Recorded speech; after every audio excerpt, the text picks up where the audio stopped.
Midnight October 1871. 600 armed black men surround a plantation house in South Carolina. Inside, 11 Klan members are cowering in terror, the same men who have been lynching freedmen for sport. The captain leading this raid, a former slave named Jim Williams. What happens in the next 60 seconds will be erased from every history book for the next 150 years, because when those doors kicked open, everything white America believed about power, race, and violence shattered. They couldn't let you know that black soldiers didn't just fight the KKK, they absolutely crushed them. The year is 1865, and the American Civil War has just ended. 4 million black Americans have been declared free, but freedom on paper means almost nothing when you're surrounded by people who have spent generations treating you as property. Across the former Confederacy, white supremacists are refusing to accept their defeat. They can't re-enslave black people legally, so they turn to terror.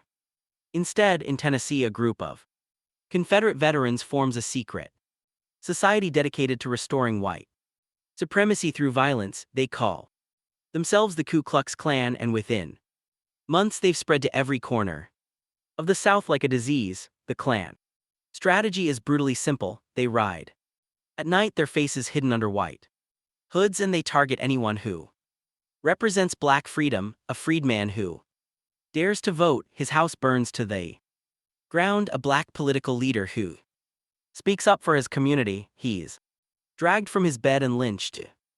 Black family trying to buy their own land, they're whipped until they agree to keep working for their former masters. In South Carolina alone, historians estimate the Klan murders hundreds of black Americans in just 2 years. Local sheriffs look the other way. State courts refuse to prosecute.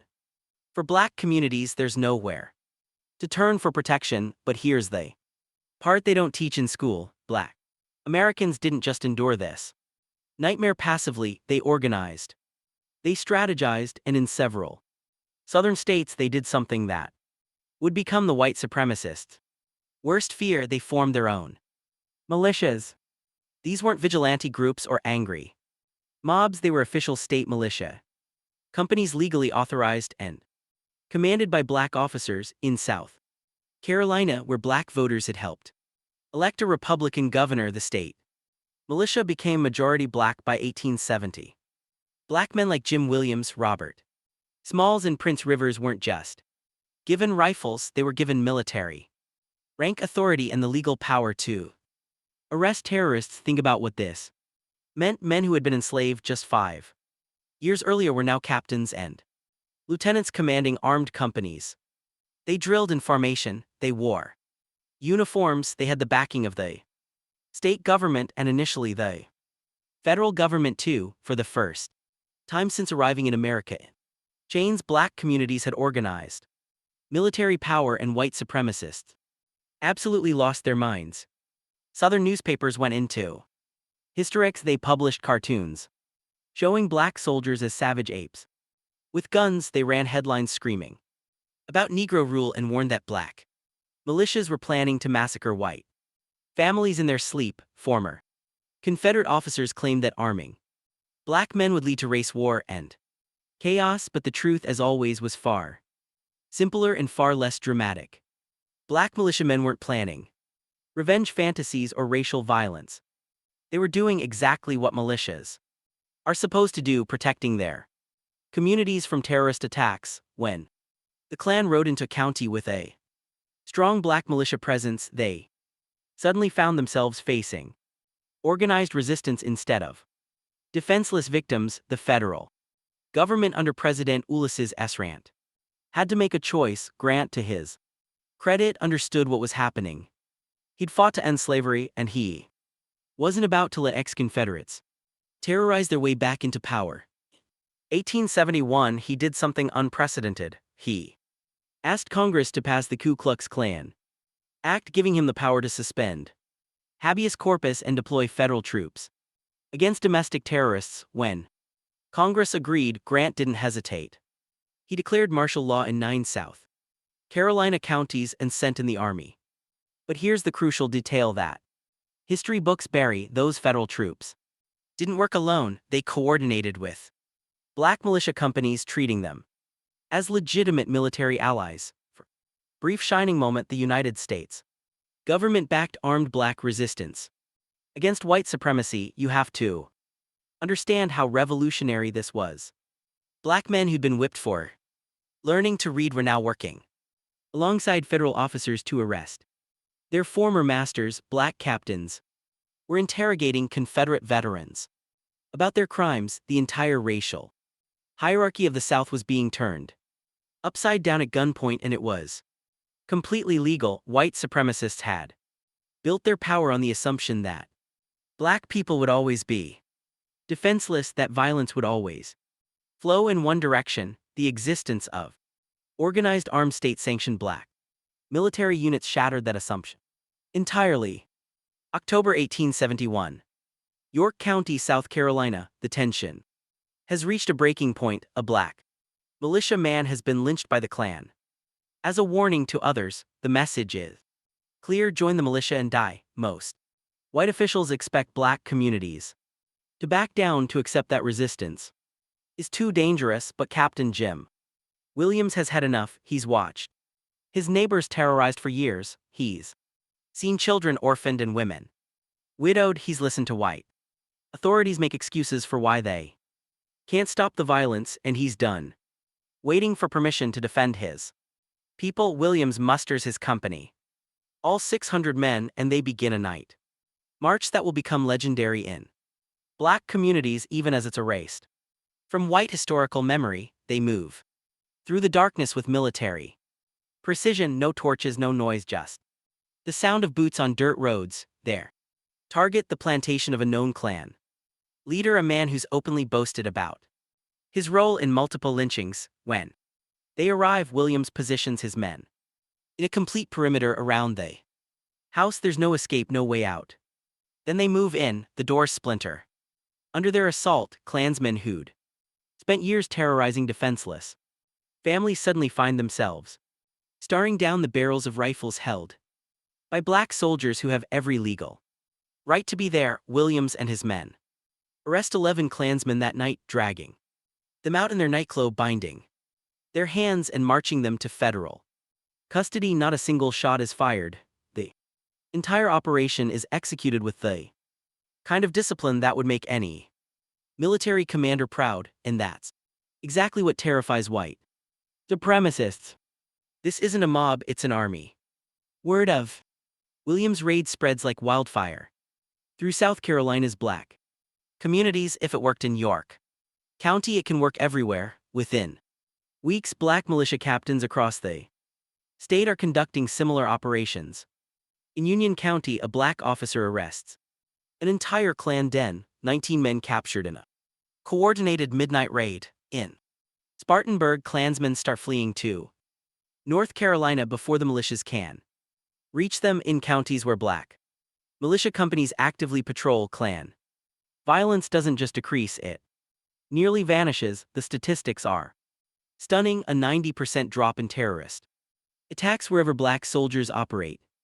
This isn't coincidence, this is what happens when oppressed communities finally get the tools to defend themselves. Federal prosecutors move quickly to capitalize on the momentum.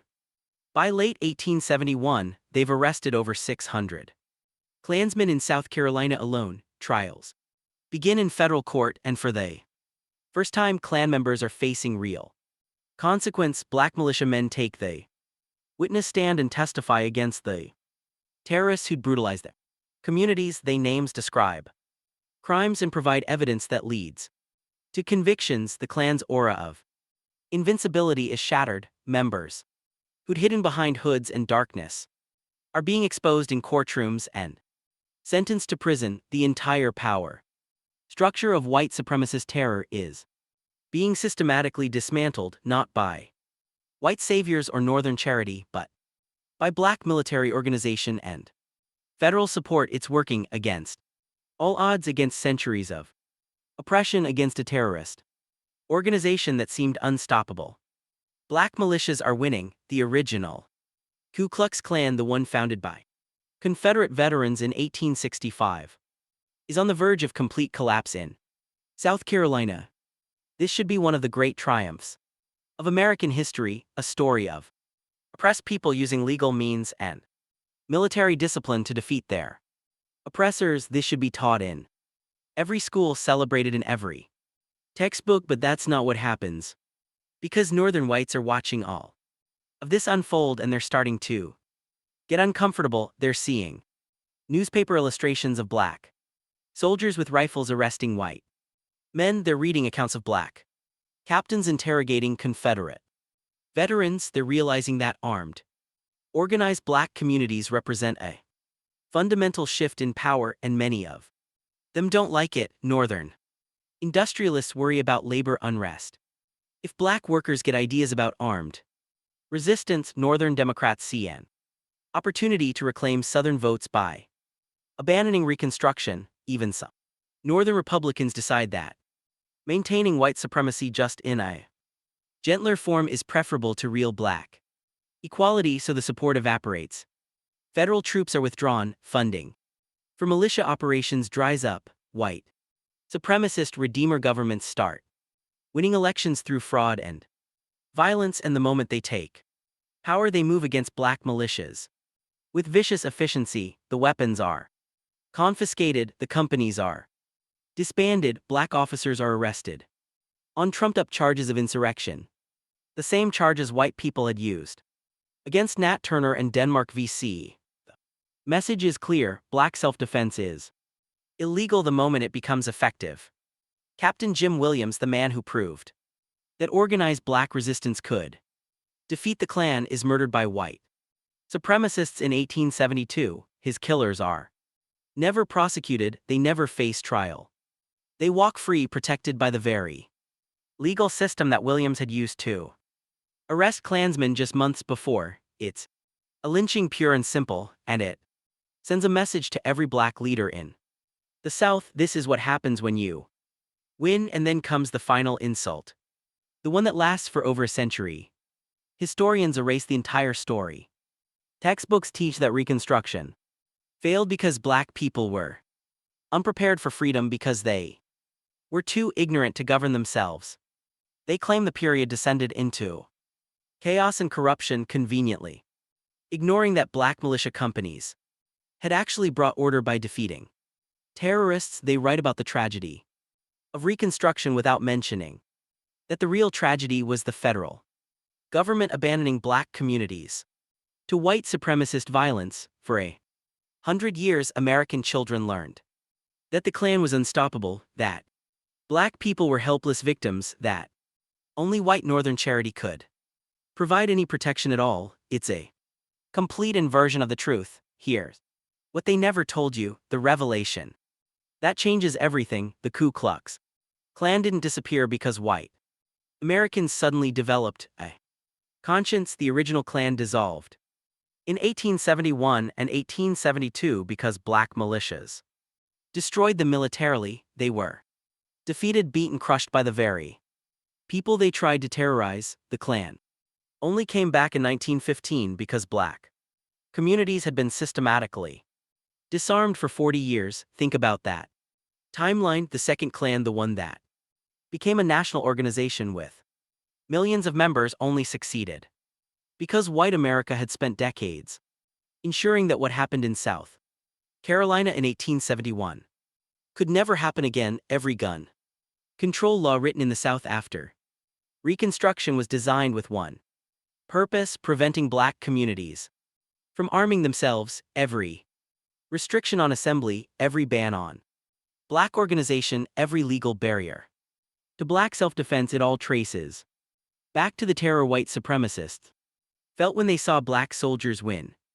The entire architecture of Jim Crow violence depended on black defenselessness. Lynchings could only happen in communities that had been stripped of weapons and organization. The Klan could only ride when they knew their victims couldn't shoot back. Story of Captain Jim Williams and the black militia companies isn't just forgotten history. It's not just a detail that slipped through the cracks of historical memory. It's suppressed history, actively erased because it Prove something that white supremacy cannot tolerate when black communities have resources, organization, and the means to defend themselves. They don't just survive racist violence, they defeat it. They don't need white saviors or charity or gradual progress granted from above. They need white society to stop actively blocking their power. Jim Williams showed us that armed resistance works. He proved that black self-defense isn't terrorism or chaos or revenge.